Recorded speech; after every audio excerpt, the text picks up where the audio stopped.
ឆ្នោតពណ៌ខ្មៅនេះយើងមើលឲ្យអា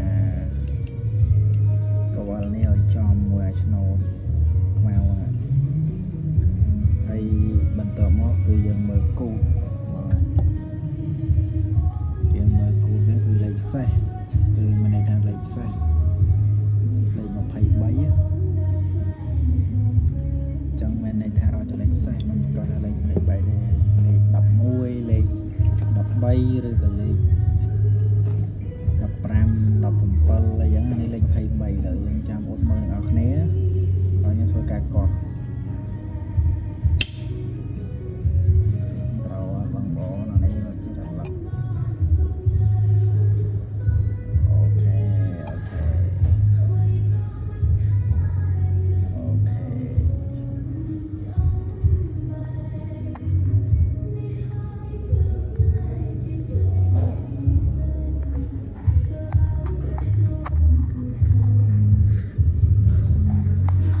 បាក់កាន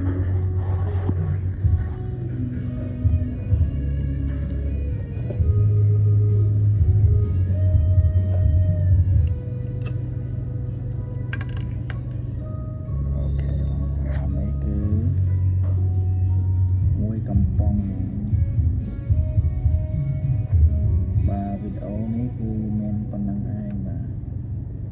សូមបងប្អូនយកទៅអនុវត្តទាំងអស់គ្នាដើម្បីត្រឹមរង្វាន់បាទ